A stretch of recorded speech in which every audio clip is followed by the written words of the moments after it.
नमस्कार विद्यार्थी मित्रांनो, कॉम्पिटिटिव्ह एक्झाम या यूट्यूब चॅनलमध्ये आपल्या सगळ्यांचे हार्दिक स्वागत आहे. मित्रांनो, मेगा भरती असेल, MPSC असेल, या परीक्षांमध्ये या ठिकाणी महत्त्वाचे दैनंदिन जीवनातील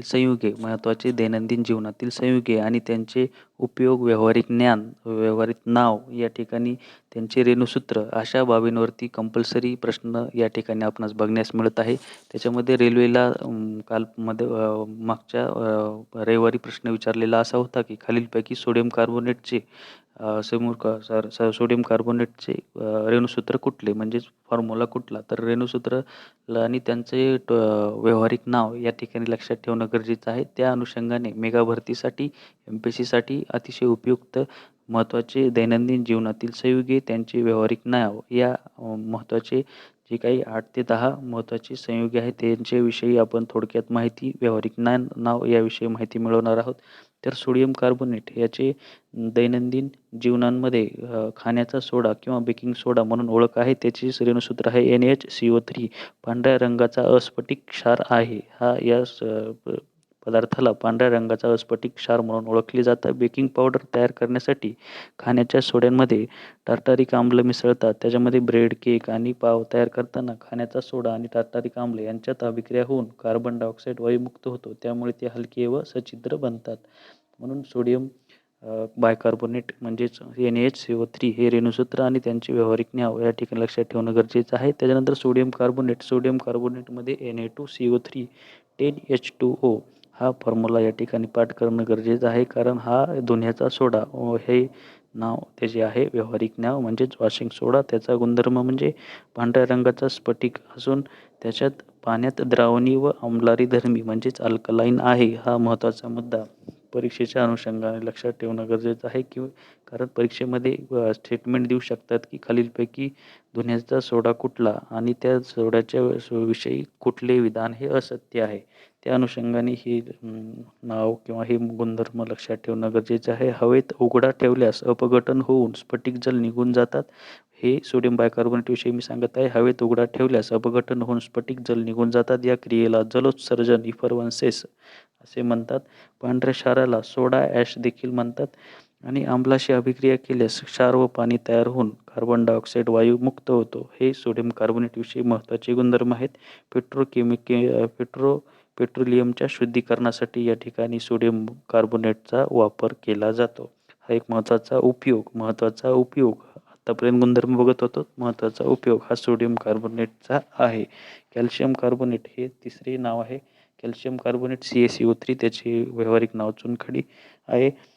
टूथपेस्ट आणि टूथ पावडर तयार करण्यासाठी या ठिकाणी कॅल्शियम कार्बोनेटचा उपयोग केला जातो. हे लक्षात ठेवणं गरजेचं आहे. त्याला चुनखडी असे व्यावहारिक नाव आहे. त्याच्यानंतर बांधकामासाठी तसेच फरशी म्हणून देखील या ठिकाणी त्याचा वापर केला जातो. त्याच्यानंतर महत्त्वाचा म्हणजे copper sulphate CuSO4 5 times H2O हे रेणुसूत्र या ठिकाणी लक्षात ठेवणं गरजेचं आहे.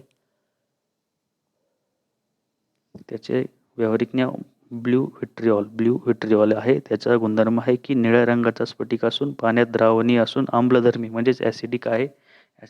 हे लक्षात ठेवणं गरजेचं आहे, कारण मागील सोडियम कार्बोनेट हा अल्कलाईन होता. हा ॲसिडिक आहे. कॉपर सल्फेट हा ॲसिडिक आहे. शेतीसाठी कीटकनाशक म्हणून व कीडनाशक म्हणून या ठिकाणी याचा उपयोग केला जातो. बोर्डो मिश्रणात कॉपर सल्फेट व कॅल्शियम ऑक्साईड म्हणजे चुनखडी असते. हे लक्षात ठेवणं गरजेचं आहे. उपयोगामध्ये कॉपर सल्फेटच्या उपयोगामध्ये महत्त्वाचे उपयोग आपण बघत आहोत. डॅनियलच्या विद्युत घटात विद्युत अपघटनी द्रावण म्हणून या ठिकाणी याचा वापर केला जातो. CuSO4चा या ठिकाणी वापर केला जातो. रंगबंधक म्हणून देखील कॉपर सल्फेटचा वापर केला जातो. त्याच्यानंतर महत्त्वाचा म्हणजे ferrous sulphate FeSO4 7 times H2O म्हणजेच ग्रीन व्हिट्रिऑल इराकस हे त्यांचे व्यावहारिक नाव आहे. हिरव्या रंगाचा स्फटिक क्षार असून पाण्यात द्रावणीय आहे. ॲसिडिक आहे. हे महत्त्वाचे गुणधर्म लक्षात ठेवणं गरजेचं आहे. उपयोग काळी व निळी शाई तयार करण्यासाठी केला जातो. काळी व निळी शाई तयार करण्यासाठी फेरस सल्फेटचा उपयोग केला जातो. हा महत्त्वाचा मुद्दा आहे. त्याच्यानंतर प्रयोगशाळेत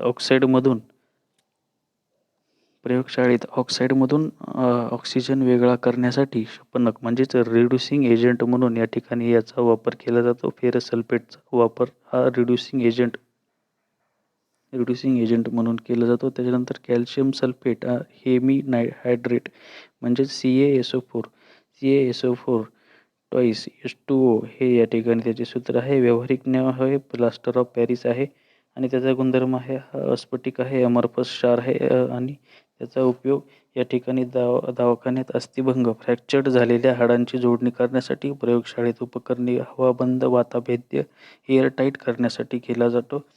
मूर्तिकाम, शिल्पकाम, सजावटीचे साहित्य इत्यादी बनवण्यासाठी या ठिकाणी POP म्हणजे कॅल्शियम सल्फेट हेमी हायड्रेटचा उपयोग या ठिकाणी केला जातो. त्यानंतर महत्त्वाचं असे आहे की पोटॅशियम ॲल्युमिनियम सल्फेट हे महत्त्वाचं या ठिकाणी आहे. त्याचं व्यावहारिक नाव त्रुटी आहे. दैनंदिन जीवनामध्ये त्याला आपण त्रुटी असं म्हणतो. MPSCमध्ये दैनंदिन जीवनावर वापर करणाऱ्या वेगवेगळ्या संयुगावर या ठिकाणी प्रश्न विचारले जातात. त्याच्यामध्ये पांढऱ्या रंगाचा स्फटिक आहे. गुणधर्मामध्ये पाण्यात द्रावणीय असून ॲसिडिक आहे तर तुरट चव आहे.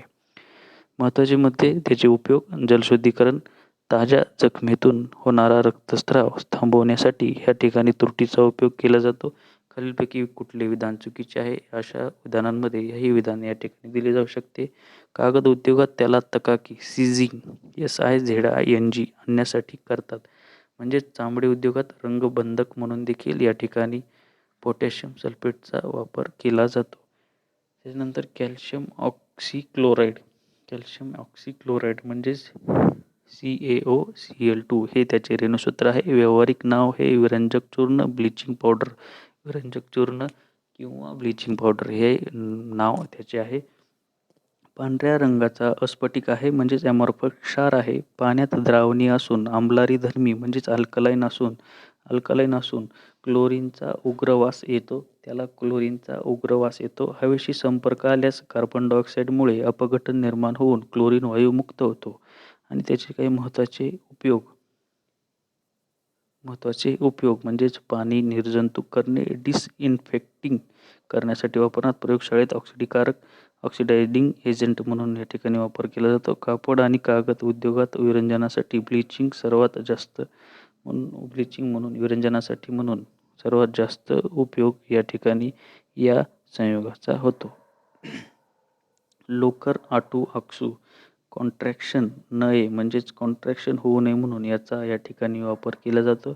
मित्रांनो, अशा प्रकारे महत्त्वाचे 8 संयुगे आणि त्यांची रेणुसूत्रे, त्यांचे व्यावहारिक नाव, त्यांचे गुणधर्म आणि उपयोग या महत्त्वाच्या माहितीविषयी आपण चर्चा केलेली आहे. काही मुद्दे या ठिकाणी आपण त्याविषयी महत्त्वाची माहिती लक्षात ठेवणं गरजेचं आहे. धन्यवाद.